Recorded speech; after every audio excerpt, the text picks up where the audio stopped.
is Rosalind Peterson, and I was born and raised in Mendocino County in California.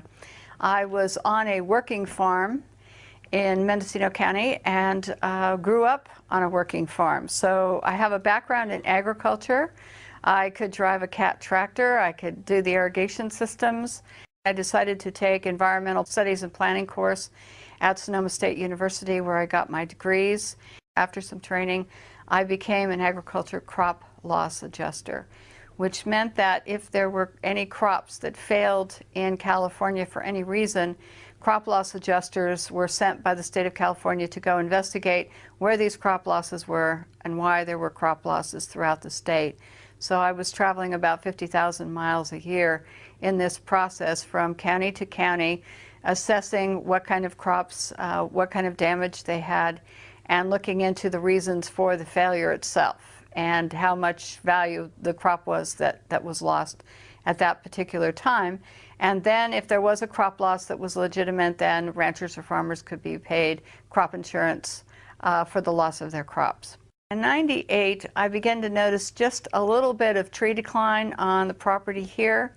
I began to notice that some trees didn't look as healthy, and I started to worry about that just in the background as something that was nagging, because I was concerned about losing the beautiful trees we have around here.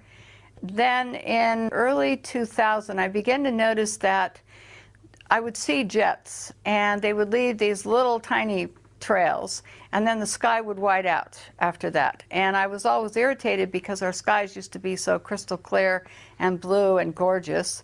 And all of a sudden, you would see these jets, and I kind of thought of them almost as joyriding, and when they were, or skyriding, and when they did this, then the sky would haze over. And so I found myself, when I was teaching tennis and being outdoors all the time, or traveling for work, that I was irritated a little bit about the idea that the skies were hazed over a lot.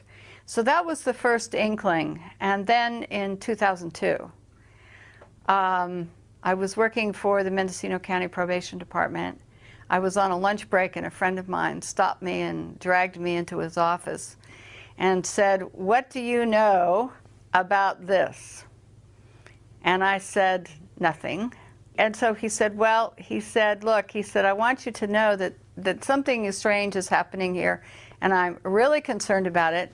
My brother, who's in the military, is concerned about this, and has called me a couple of times to say he was concerned that there was something here that was going on that was not quite right." He couldn't go any further, but he did take me outside that lunch hour and say, "Today is a really bad day." And that's when he really brought my attention to watching the jets, and how the jets would leave a small trail and then it would expand into these huge plumes. And at that particular juncture of time, that day, I was in and bought a pair of binoculars after work and a camera, and I started taking pictures and watching what was going on. And that day I had never seen so many jets flying in so many directions, leaving so many huge plumes that turned into the, small trails that turned into these huge plumes in my life. And I knew that something was wrong. And that started me investigating what was going on. In the beginning, when I first began to see, notice the jets, I would see one, and then I would see some white haze. But I never did take notice of, really any notice other than some irritation when we hazed out. However, I can say that when I saw this particular day, and I began to pay attention, I could hardly drive straight, and I had to pull over all the time just to be able to look at these jets and say, look, this is not normal. I think that there were a lot of jets flying that day because there were many going in the same direction, leaving parallel lines. And in subsequent days, I would see many jets flying where the lines were parallel, and there would be 5 or 6 or 7 or 8 all leaving trails at one time. And I thought that that was really peculiar, that there would be so many. Later, I think that there were fewer jets, but that they would circle the county. And they go up one side of the county on the east side, and they go down the west side, and then they go up the east side. And so they would move around the county in kind of a clock-like, moving around a clock. Later, we discovered from talking to people in different counties that they were looping out over the Pacific Ocean and then coming back in, and they were doing these huge loops. discovered that from the size of one plume and watching one plume expand, that they could cover our skies in solid cloud cover in about 3 hours here in Mendocino County. So that became my initiation, and then I started to watch before work, during lunch hour, after work. I started taking pictures, and I started documenting what I was seeing because I thought that there was something wrong with this picture. I had never seen anything like this in my entire lifetime. My mother, who was in her 80s at the time, I showed her and she said, I've never seen anything like that in all the years I've lived here. Nothing. I went to look at NASA studies, and NASA in their school program and also in their terminology and their research began to realize that there was a brand new phenomenon that was occurring in which jet contrails, instead of dissipating relatively quickly if you saw them in a few seconds, began to persist and grow, and NASA studies proved that they turned into man-made clouds that would change the climate, exacerbate global warming, impact natural resources. And they began to show pictures on their website of clouds that look like these in the pictures next to me. They would show these pictures. And in showing these pictures, they were like what I was photographing in the skies above us. So I realized that there was a great deal of interest by many agencies and universities into looking at these and what effect they were having on the climate, what effect they were having on raising humidity, what effect they were having on, in other words, what was going on with these that had changed, why they were persisting. But what happened was that they never did in any of their investigations. Most of the time they only looked at commercial airlines. They didn't look at military emissions and plumes. The second thing that they never did is they never took into account that there might be something environmentally unsound about having our skies covered over with these clouds in the beginning. They just noted them, but they never addressed if anything was being sprayed or what changes in the jet or jet fuel or anything else was causing them. They scrubbed all that documentation, so all they did was identify them as persistent jet contrails. In order to gain some sort of credibility and be able to speak at the United Nations and speak at other areas, if I had used the word, for example, chemtrail, the United Nations would not have invited me as a keynote speaker, because then I would have been talking about something that was listed on all these websites and by the Air Force, by NOAA and NASA as a hoax. So you don't gain the credibility of anyone or any group or agency when you just use the term. So it didn't behoove me to use it, and so I refused to do so. NASA, first of all, in the late 1980s, initiated a schools program for children K through 12. And they started in some foreign countries, and then they brought the program to the United States. And NASA began to have children starting to count contrails because they said that they're satellites and also that they couldn't count them from the ground. So therefore, they needed school children to do this as part of a kind of like a game. I think that they really began to want children to think that this was a normal phenomenon. And so in the late 1980s, this program started to go through.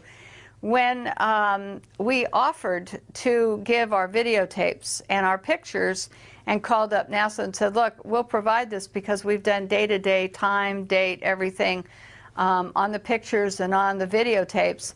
And NASA turned us down because school children, as they put it, were more reliable.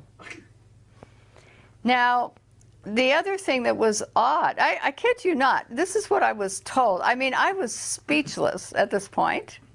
But that's what I was told. So then the second thing I found out by calling the National Weather Service, and I would ask them, are you on, online, are you looking at the satellite? And they said yes. And I said, can you look over Ukiah? And they said yes. And I said, well, can you see a jet, leaving a plume?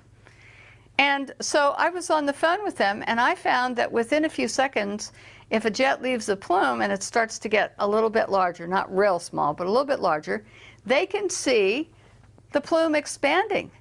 And we were talking about the same one that was going right over Ukiah, and the plume was expanding.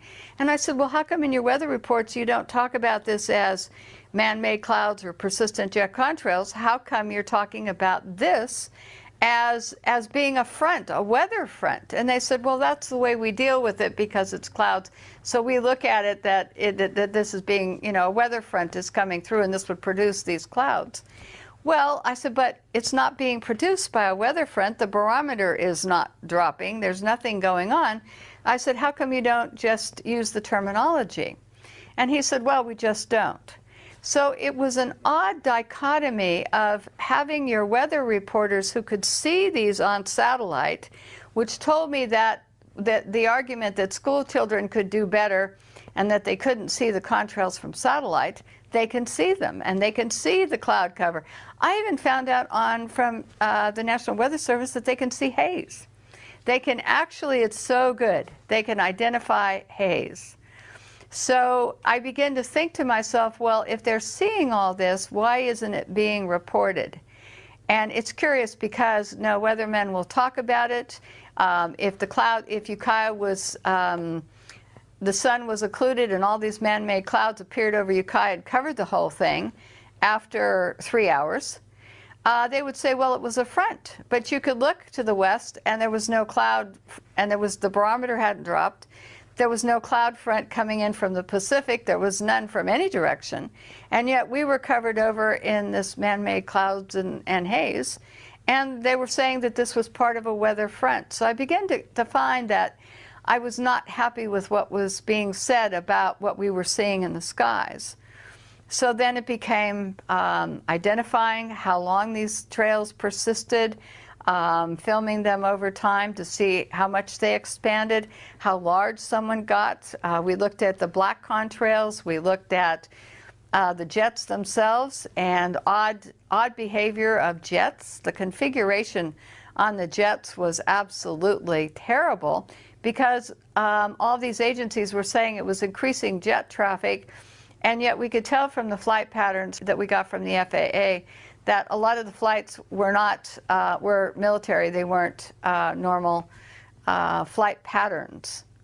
My Congressman Mike Thompson from California, 1st District, due to several inquiries, got these maps for me. They're 3 maps and they're from the FAA, and then his office sent them to me.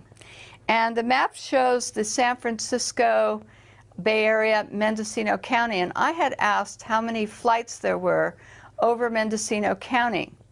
So he gave me 3 separate maps. One is incoming air traffic to Oakland, San Francisco, and San Jose. One is outgoing flights to those same locations.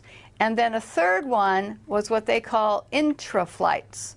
And this is designated on the map in yellow. What we discovered was in Mendocino County there weren't many commercial flights flying over Mendocino County.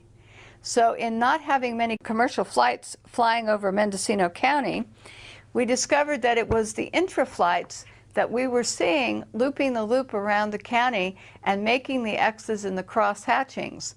And from these maps, I first learned about intra-flights, and I also figured out that commercial airlines were in trouble.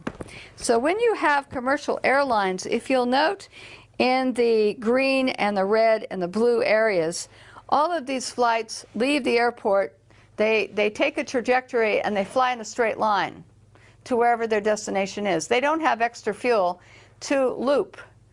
The yellow ones, however, they do the loop around the county, and they have a few planes, not very many, but they can do many, many loops and back and forth crisscrossing.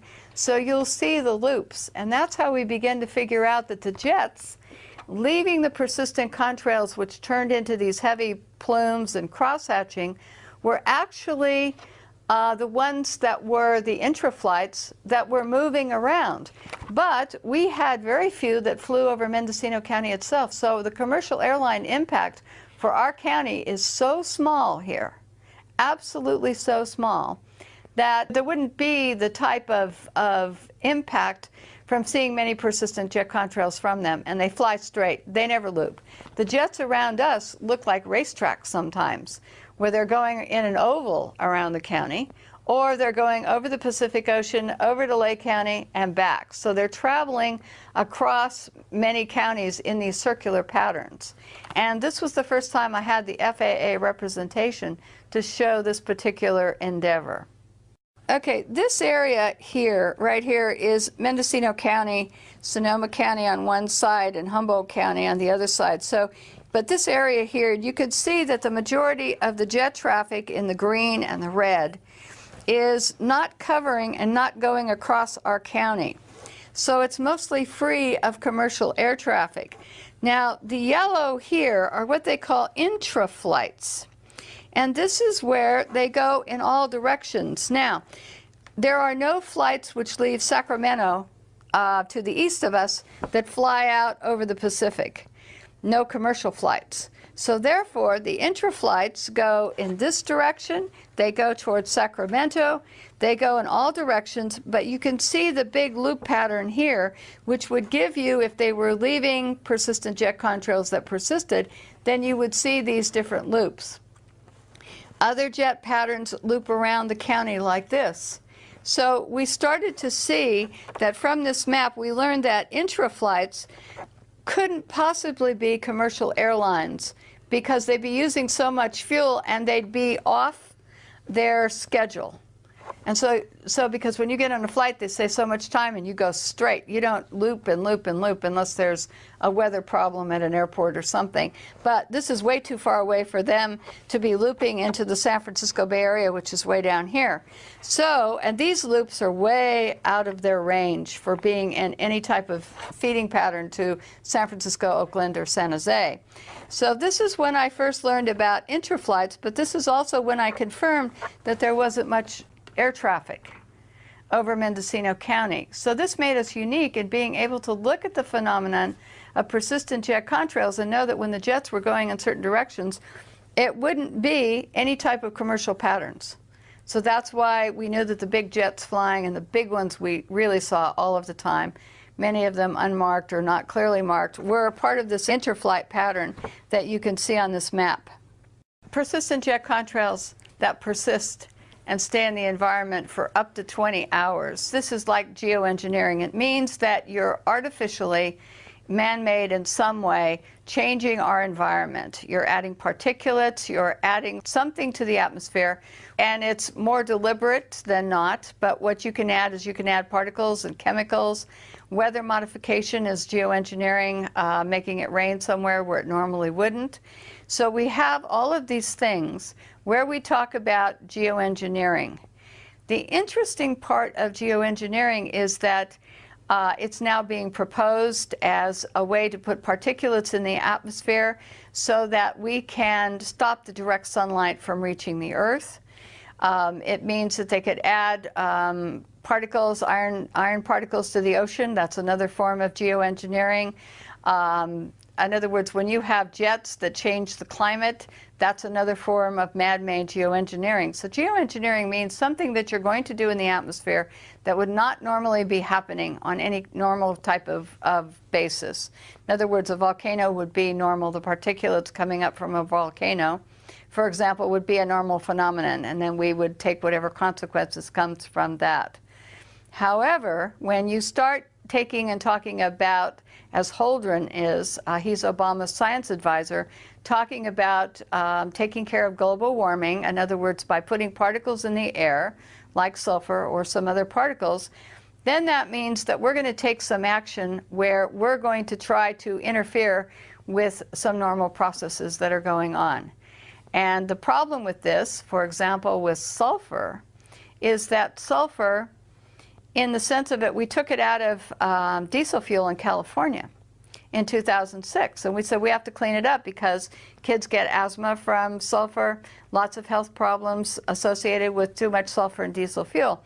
We take it out of diesel fuel, and then someone comes along, like Paul Crutzen, and he says, we're going to put it up in the atmosphere to obscure the sunlight, so less sunlight reaches the Earth, and therefore that will cool us down. But what about the health effects? If you have to take it out of diesel fuel, then my question is, why are you going to put up something that's not helpful into the atmosphere and try to change the process that we live under And that's what geoengineering is. It's taking something and you're going to artificially induce something into our environment that's going to change for some reason. For example, stopping global warming or slowing it down.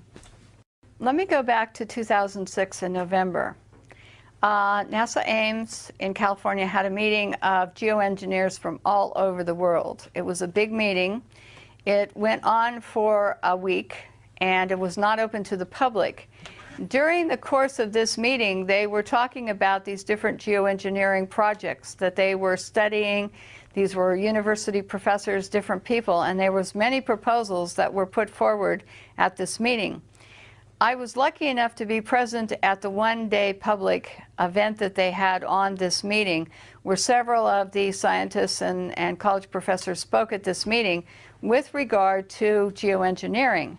One of the things we have on tape, because it was allowed to be videotaped, is that they were talking about the word geoengineering. And many of the geoengineering people in 2006 said that they had kept the word out of the public realm because they knew that if the public would find out about some of their schemes of putting chemicals into the air, to shooting salt into the air, all kinds of different experiments, that the public might say no.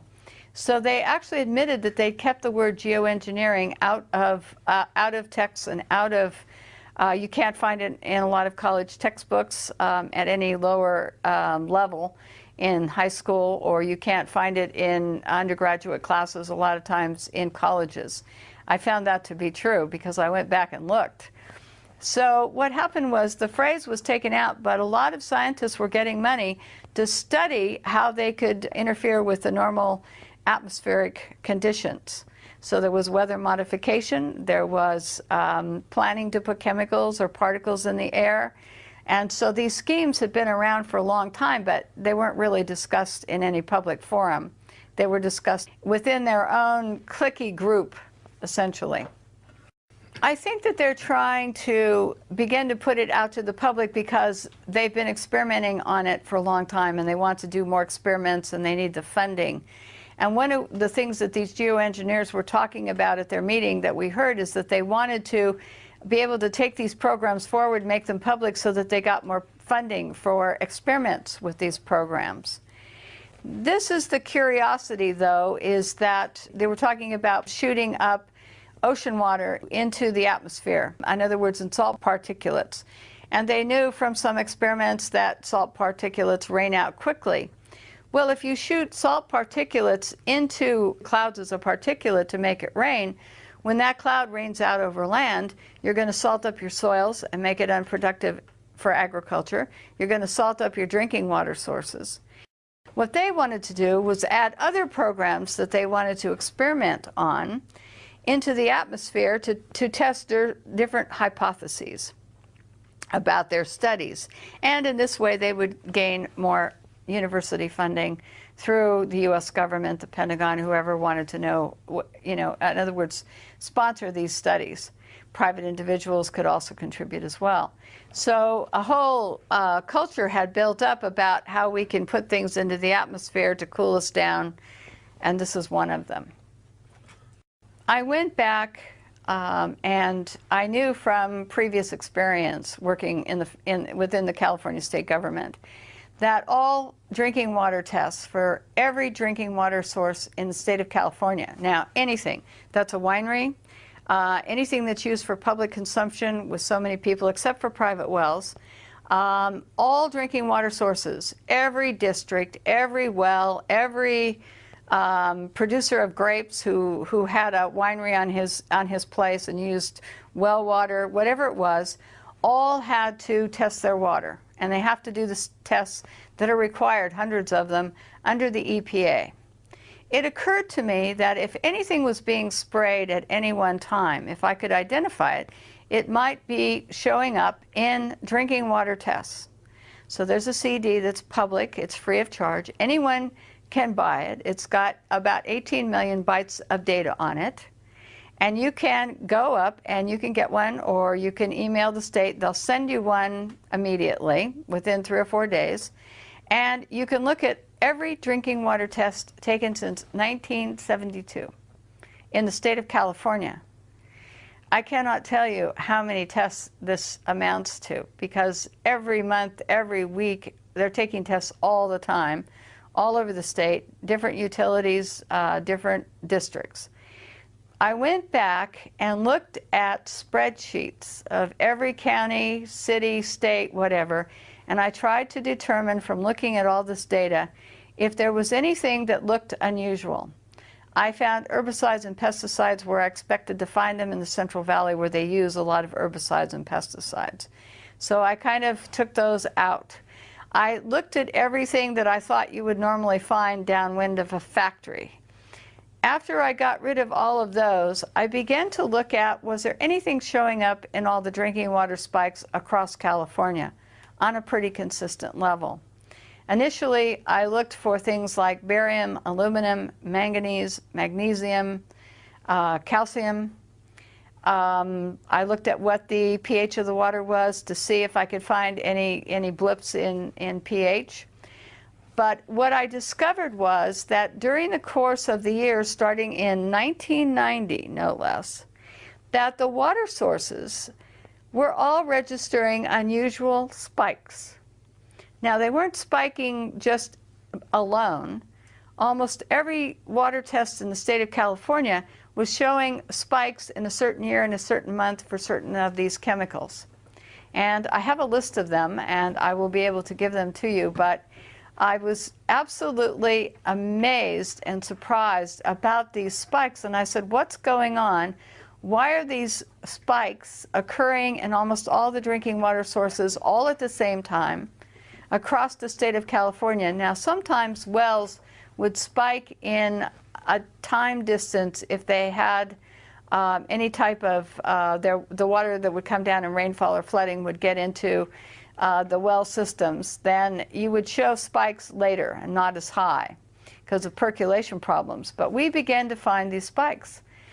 And it began to tell me that somebody somewhere was beginning to use inordinate amounts of arsenic, barium, aluminum, calcium, manganese, magnesium, and that all of these things, lead, iron, were all spiking at the same time. How can you have them spiking in the same time across the entire state of California when prior to the 1990s, and they were testing for these chemicals prior to the 1990s, that they weren't showing up in water systems at all, or they weren't spiking? And all of a sudden, way over state and federal standards, we found this data. A friend of mine took and graphed every single water district, every single piece of data, and we now have a graphing program so we can look at any water system in California, and we can determine if they were spiking in unison with any other water system across the state of California. It took 300 hours to write a program to do this. Monumental chore to do, but we now have it, and we can show you the graphs. We can show you the actual water data from the state and show that these are unusual spikes. My job then began to go and look at graphs that were provided by the California Air Resources Board. And what we discovered is that the spiking from the California Air Resources Board air tests were also spiking in the same years and at the same time, and coordinated with the spikings in the water supply, which led us to believe that this was something that was airborne and had to be hitting us from the air. Now, the California Air Resources Board did do a number of tests to see if any of these chemicals over time, and they weren't doing it because of us, they were doing it out of curiosity, but they did run some tests to see if any of these chemicals were coming over from China. And what they found is, if it wasn't in any great quantity, and for the most part here in Mendocino County, where they had one test site, there wasn't anything coming over. So that led me to believe that it had to be over us. Something had to be happening that was happening here versus maybe somewhere else coming in from the Pacific. So that sent me off to look at government documents on these chemicals, how dangerous they were, where they were being used, factories, everything. And what I found out was that we were having these spikes here, and we have no industry between the Pacific Ocean and Hawaii and where we are here in Mendocino County. There wasn't any industry, and the few industries that were small and weren't consequential because they didn't release anything that would look like the massive amounts of lead and iron and barium would not be coming from those particular plants. Professor Gregory Benford in 2006 was on KNBC and interviewed on television in Burbank, California. And what happened is he said that you can mix aluminum and barium and you can make clouds, and that he saw it coming that they would be able to put these clouds where they wanted them to do what they wanted to with them. And he's part of the geoengineering group that I was present at when they had that meeting at NASA Ames. The second thing is that I started to look at other programs that the government was doing, atmospheric testing programs, other things, not related to the jets. And I began to find that these chemicals were being shot up on the space shuttle and shot up on rockets, and that they would send canisters packed with sulfur hexafluoride, which is a man-made chemical which exacerbates global warming, barium, aluminum, trimethyl aluminum, strontium, lithium, and they would send the canisters up, release them at different levels in the atmosphere, and to do ionospheric testing they would superheat them till they exploded, and then they would do these chemical reactions, much like explosions you would see from light shows and things like that. You'd have this big explosion, and then you would go through and these chemicals would blow up and intermix.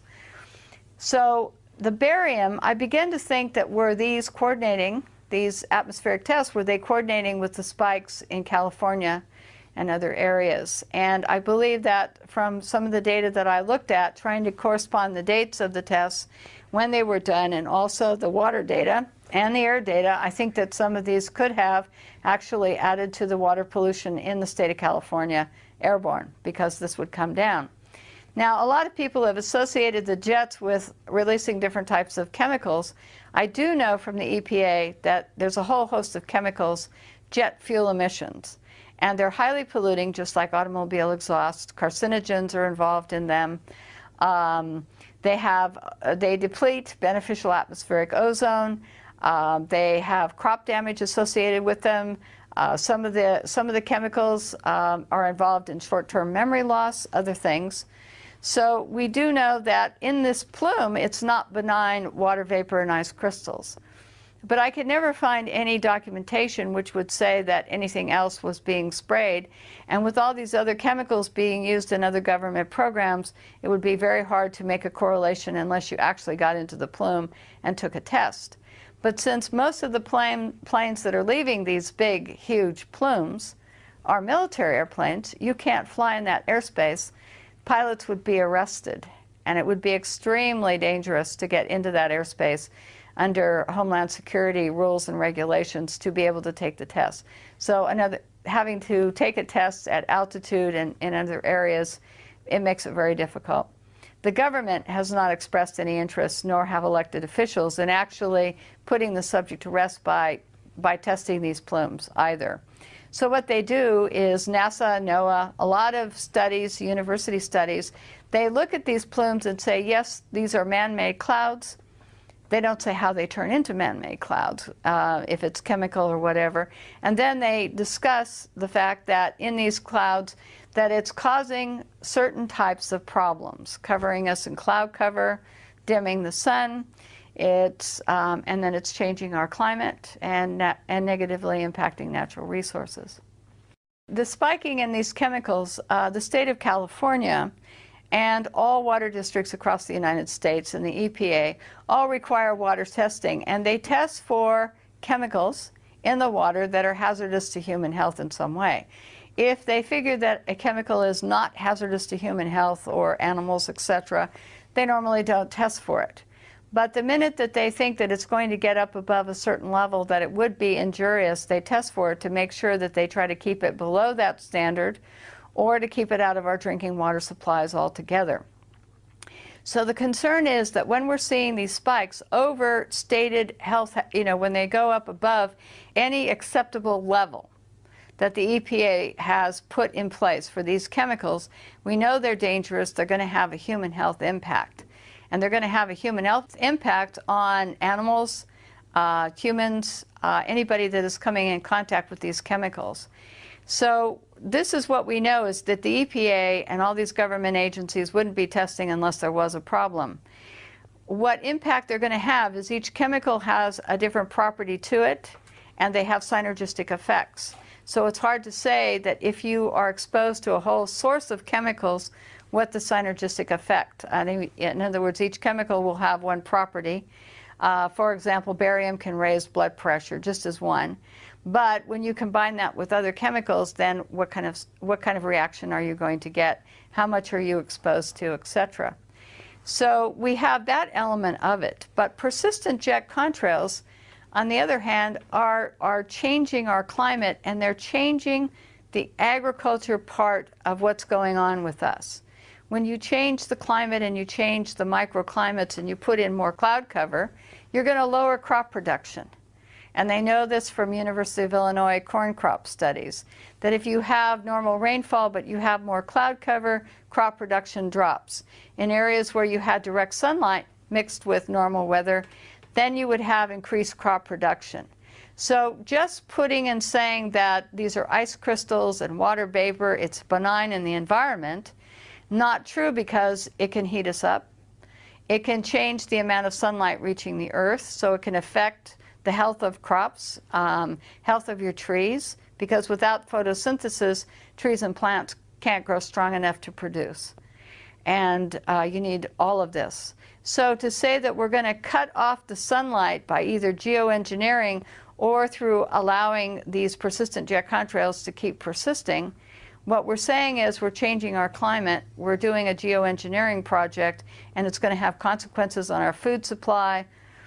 Any chemicals added would have consequences on our water supply. So there's a broad impact here. So whether I know what if jets are spraying anything in particular, what I do know is that they're already harming the environment, and that there's a lot of studies that talk about the impact in coming years will be tremendous. In some cases, they don't know what the effects are. They want to experiment, and they readily admitted that. That was one. Two, they want to be able to continue with their work, because that's job security for a lot of university professors. Three, several of them have stated, well, you know, the public, we're going to be who the world turns to when global warming becomes this big problem. They're going to ask us to save the world. We're going to be the new stewards of the environment, and our programs are going to be the ones that will be initiated to save the world from global warming or whatever catastrophe. So therefore, we have to experiment now, get the funding and experiment now, or continue our experiments so that we are ready to be the new stewards of the environment. But the problem is, when you start putting up chemicals and you start doing atmospheric experiments, you start to impact agriculture, food supplies, watersheds. You start to impact everything that we depend upon for life on Earth. And what happens if their programs go awry? And when they were asked this, they said, well, then, it's just an experimental program. Well, if someone gets hurt or harmed, well, so what? Their attitude was very cavalier about this. And Professor Benford actually wrote a program about the Arctic, and they said in his article, he even said, well, if something goes wrong, why, it will wash out eventually in the long term. And if you have to sacrifice a few people or an area like the Arctic, then that's okay, because it's all in the realm of scientific study. So it's a fascinating article to read. I think it's actually the underlying cause of all of this and some of the funding is military funding, because the military wants to be able to control the weather. The military has got an agenda that if they control the weather, they can control any country to make it do whatever they want. And many documents, Owning the Weather 2025, there's several documents in which they talk about how rather than having some weapons of mass destruction, in other words, bombs or something, if they could control the weather in a country, they could actually force them and say, look, we will put you in drought, we will put you in floods. So some of the experiments with the weather modification and other things that the geoengineers are doing would mean that it would be a military application, and a lot of money comes from the military sector for this.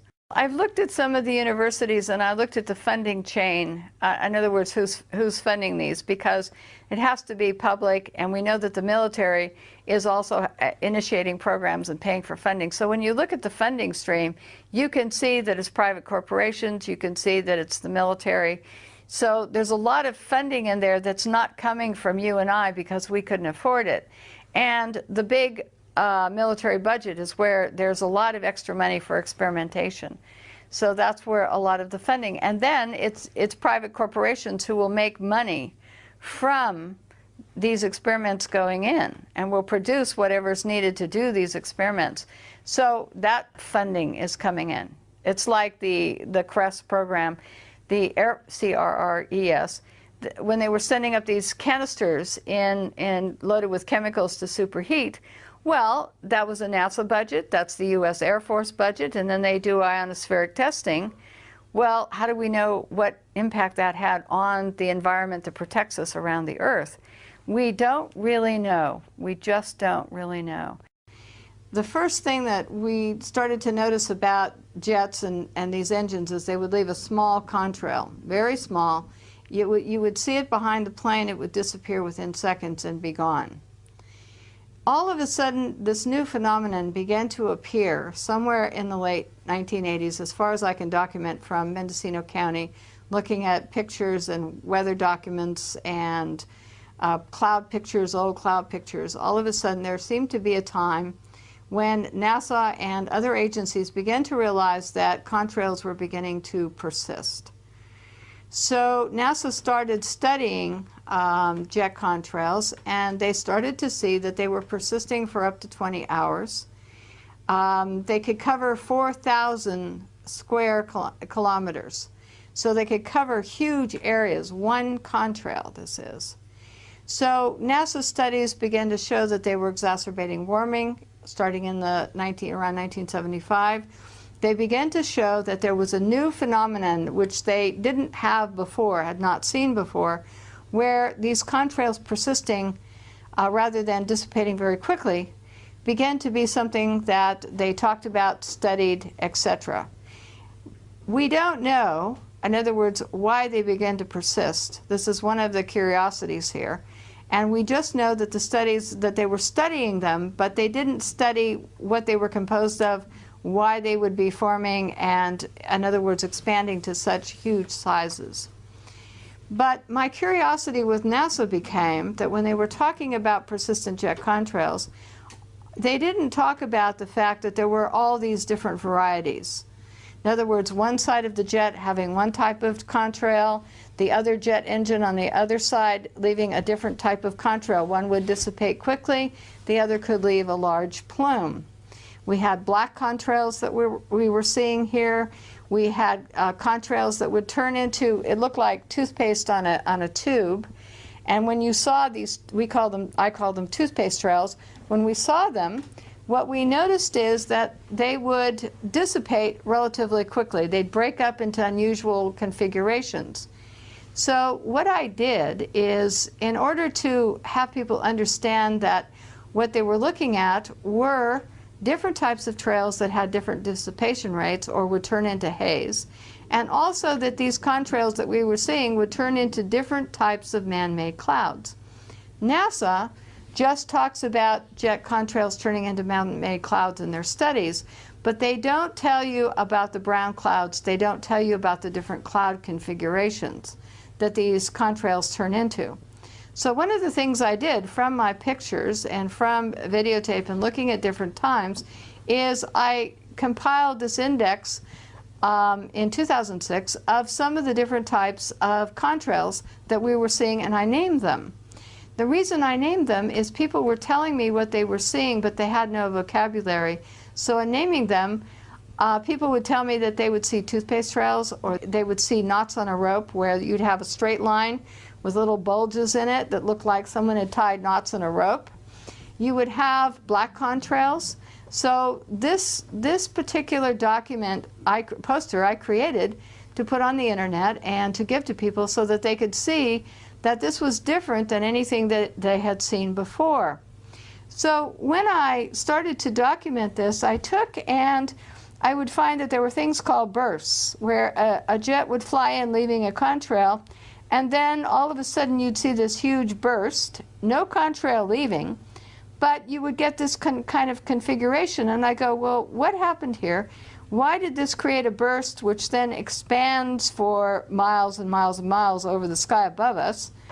And why would this part of the trail turn into this type of configuration? So this was odd. So we had bursts.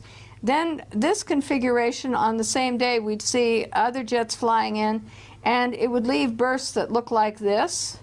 And after a period of time, they would turn into these kind of little cloud formations that would hang out in the sky around this bigger burst. Now, other trails that would be left would be absolutely huge in configuration, and they'd start small, like up here. Every one of these contrails started very small, just as a fine line. But then after watching for a minute or two, we would figure out that it would turn into one of these other configurations. So some of them, we can tell right away, would turn into this type of a plume, which would turn into this white, in other words, kind of a cloud-like formation, but not a real cloud. It's a man-made cloud, according to NASA, and it would cover the whole entire sky. So these configurations, if we saw anything that looked like this after a short period of time, we knew that this would cover the whole sky. Now, other configurations, knots on a rope, you'd have something that looked like waves. You would have what we call mushroom type of contrail, where part of the contrail turned into mushroom-like, it looked like mushrooms growing on one side of it, and the other side would not have that configuration. So the two sides of the jet engine would release a different type of plume, which would turn into, on either side of the jet, one plume could dissipate quickly, the other plume could turn into a different configuration. So we thought it odd. Then we'd have black contrails that would expand and expand like the white ones, but look like black. So we thought, well, what's being released that would turn black? So all of these contrails I put into this poster so that people could see the feathers and the different ones. And as this was on the internet, people began to say, we're seeing this type of plume today. We're seeing a twist, where it looked like there's a twist on one end and then this big plume would come up. So they could name the trails, how long they were seeing them. So when I talk to people from around the world and in the United States, we can discuss what type of trails that they're seeing, and then they tell me about more and send pictures of different ones. Now this one, this colorful one right here, almost looks like an aurora, and this type of contrail is usually laid out before we see this kind of configuration. Now without this, you can't see the color in the background unless you have the contrail here to show you what it looks like against the cloud. You can't watch the experiment or whatever's going on. We never saw anything like this when we were growing up. My mother, who first saw these when we were back first seeing this in 2002, said, never saw anything like this. We would have noticed. Somebody would have been taking pictures of this. Someone, see, it has to be new because there were no pictures of this. So this is why I invented this particular poster, just so that people could get an idea of the different types. Well, then what happens? Why would you get different types? And so the standard answer is, well, there's different atmospheric conditions. But then we found that one jet would lay a short contrail, another jet right behind it would be leaving one that turned into a huge plume, another one would leave white haze. So we're saying it can't be just atmospheric conditions, there has to be something else going on. Then we saw X's and stop and goes, where a jet like this would leave a plume and then all of a sudden it would stop. We saw spray apparatuses where there was a wingtip to wingtip spraying, so that you could see that there was spray coming off the entire length of the wing. Stop for a while, then start again, stop for a while, start again. So all of these things were going on, and we're saying this isn't just normal, something that we've seen since 1919, before we even had the equipment and no jet engines. So when NASA says they've seen contrails, for example, since 1919, not from jet engines because they weren't in existence. many times in recent years, we have seen this configuration, this aurora-type configuration here. However, when you go back into recorded history, people have been taking pictures for a long time. People have been addressing this issue for a long time. And there would have been pictures somewhere in the 60s and in the 50s. Someone would have been taking these kind of pictures, looking at these type of clouds, seeing these configurations. And so that's why this is a new phenomenon. And this is something we have to address because it's impacting agriculture and the amount of sunlight reaching the earth as these expand. So we know that they're having certain problems. So we have to get our elected officials to begin to address these issues of how they're impacting our environment, and are we going to allow this to continue? And that's another issue here to be dealt with somewhere down the road. But this is why I'm bringing all of this to attention. Now the other thing is, up in these pictures up here, a lot of pictures we have white haze. And we never had white haze here. We had clear, deep blue skies. We could see the stars. Now we have studies showing that telescopes are going to be worthless because we're either going to have the white haze or we're going to have these man-made clouds. You won't be able to see the stars, which we can't a lot at night, because we've got all of this cloud cover and white haze going on.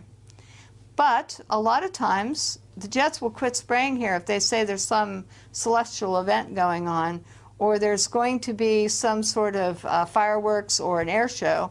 All of a sudden, how come we have blue skies? Jets aren't leaving contrails anymore just because there's an air show or because some event is taking place. So sometimes we have no jets, and our skies start to go back to blue and the white haze begins to dissipate. But then the minute that they start again, then we go back into having our skies look like this. That leads us to questions on why rickets is on the rise, where children now in the United States are suffering from rickets, according to the CDC, University of California at Berkeley, Kaiser Permanente Hospital, are all studying an increase in rickets. Why are we having rickets? Well, when it's the turn of the century and when children worked in coal mines in the United States, those children suffered with this bone disease called rickets. Now it's on the rise in the United States, and could it be that we're having so much cloud cover from these persistent jet contrails that turn into man-made clouds and haze that we're getting less sunlight, and therefore we're not getting enough vitamin D and we're getting cases of rickets? No one is looking at this subject with regard to when they're studying rickets. When I look at their studies, they're studying a lot of other things, but they're not studying what's happening in our skies to determine if this is one of the causes, and this is something that should be addressed. What we see from the ground is we'll see a plume and then it expands. And the satellite pictures do show, and I have a lot of them, other people have a lot of them, we've seen them, do show the contrails, and they show the cross-hatching. They show that they're expanding. You can watch them over time on satellite pictures, and you can see as there's flights going around over certain areas that they expand. So we can see them. So they can see them from space, they can see them from the ground. So that there's no secret here about who's flying the jets. The FAA keeps records, Homeland Security keeps records, everybody keeps records, who's leaving the contrails, where these planes take off from, because they have to file flight pass. And they can see them, and they can follow them at the National Weather Service to see how the plume expands. So this is not a secret. So the satellite pictures are very revealing, and they're very good with looking at this type of phenomenon. Global dimming just means that the amount of sunlight reaching the Earth is beginning to be reduced by cloud cover, by haze, by pollutants. So the studies have been going on for quite some time now, showing that the amount of sunlight reaching the Earth is being reduced. Now, the catch-22 here is, if we're already reducing the amount of sunlight reaching the Earth, then when the geoengineering community says we need to put particulates up and we need to put other things in the atmosphere to reduce the amount of sunlight reaching the Earth, we are already subjecting ourselves to global dimming from some of our activities and the jets. So wouldn't this cause a worse problem, because we're not cooling down, technically, because we're in a global dimming cycle, which is getting, the amount of sunlight reaching the Earth is getting less and less.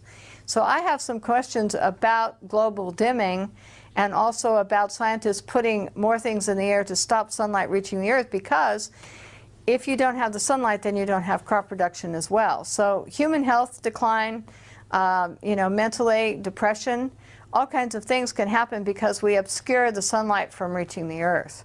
Weather modification means that someone puts a chemical or particulate, something into the air to seed clouds to get them to rain out or to snow in areas where they may not rain out or snow if left on the normal weather cycles.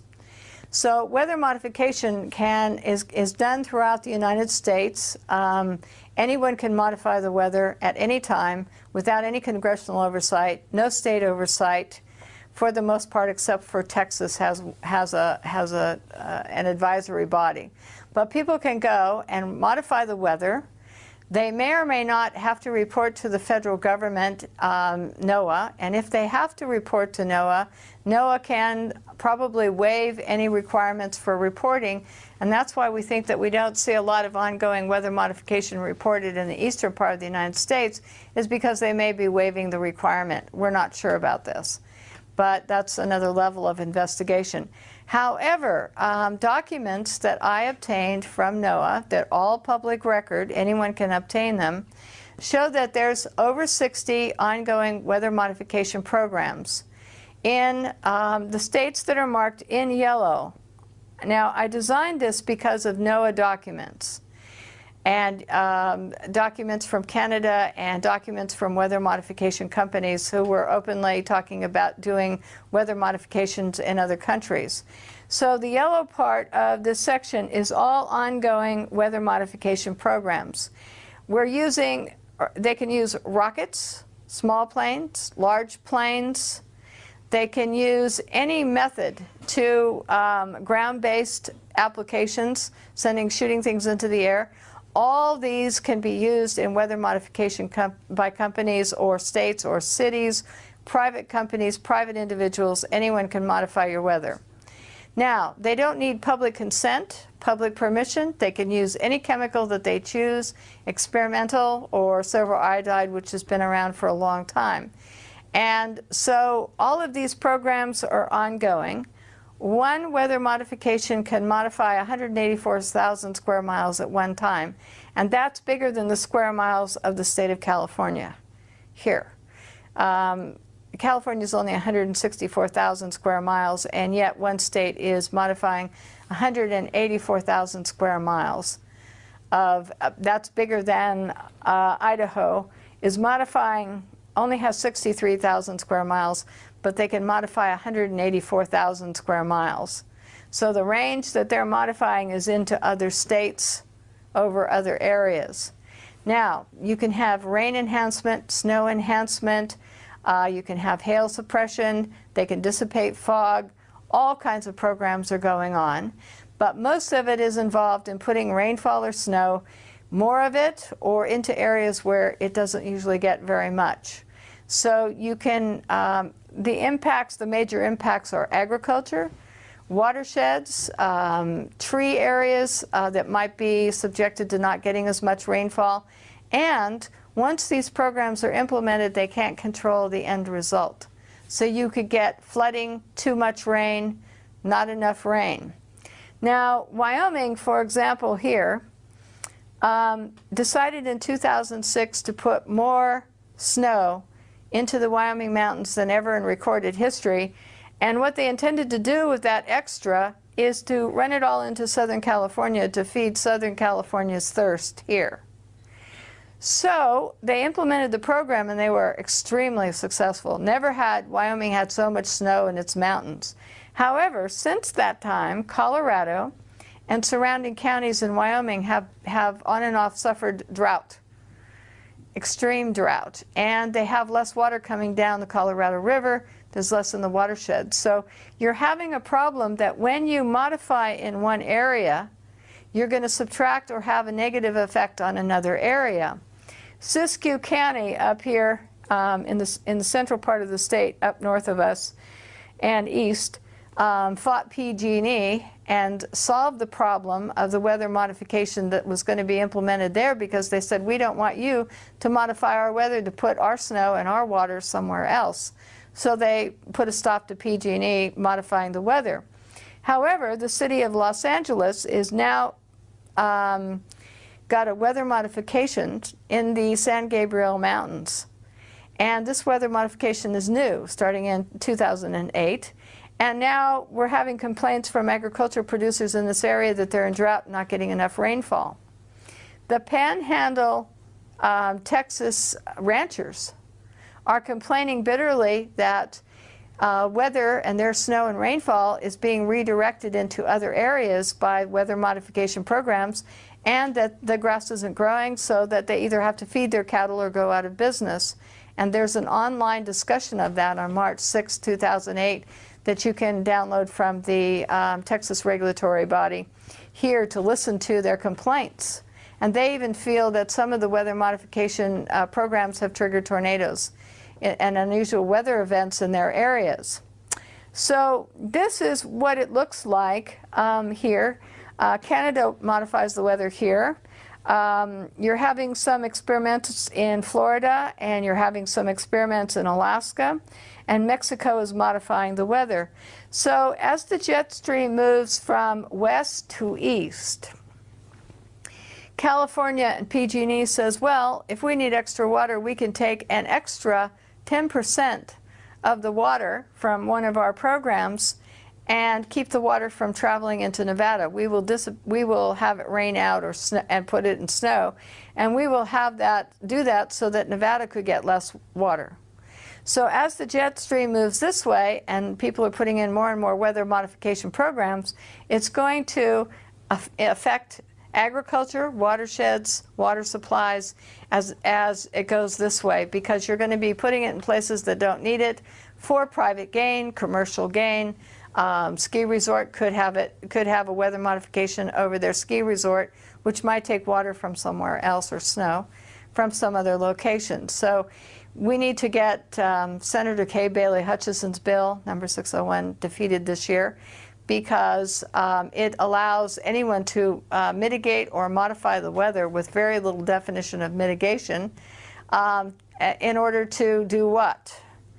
So, but all these government agencies would be allowed without congressional oversight or public consent to modify the weather. So what happens to crop production? What happens to normal climates? We can disrupt the microclimates.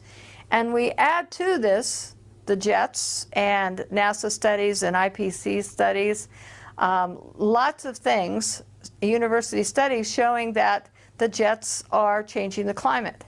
So now we're modifying the weather and the jets are changing the climate. No wonder people here are having, all across the United States, are having weird weather events or lightning events, or because there's lots of experiments. We have lightning experiments as well going on.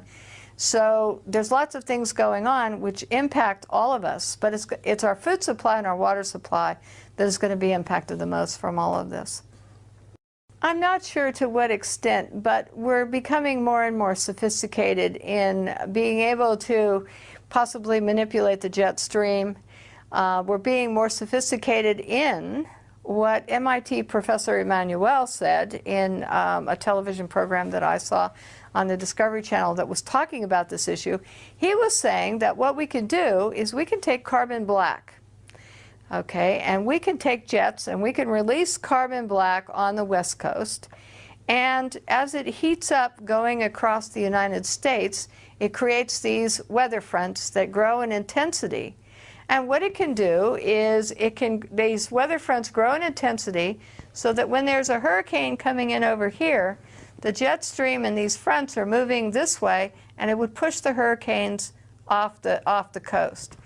Now, he talked about a fleet of jet airplanes releasing carbon black that would create these disturbances or perturbances, as he calls them, or fronts.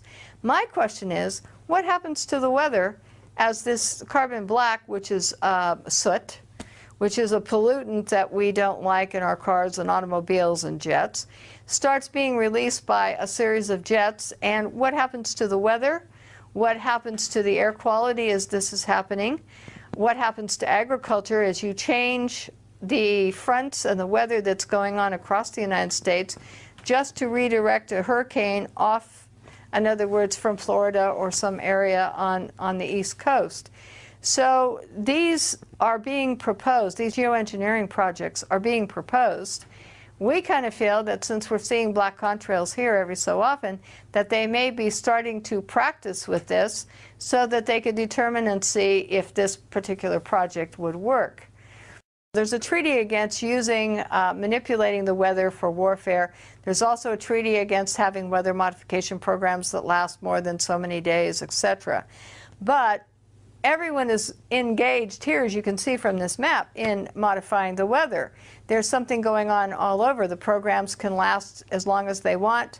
All this is going on, and as we perfect this and do studies and research and they perfect, more and more they will be able to control the weather, change what's happening, and when they do that, they disrupt your watershed, the water supplies to your watersheds, and they disrupt agriculture and the microclimates needed to produce crops.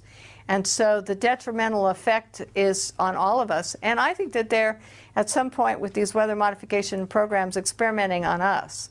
In other words, we're the guinea pigs to see that if we do this, then we may have this effect. And we could be used to perfect it. And since there's no oversight, no rules, any chemicals can be used, any experiment, with regard to the atmosphere, and that the public has no say, then this is a dangerous thing that we're experimenting with because we could be destroying our own food supplies.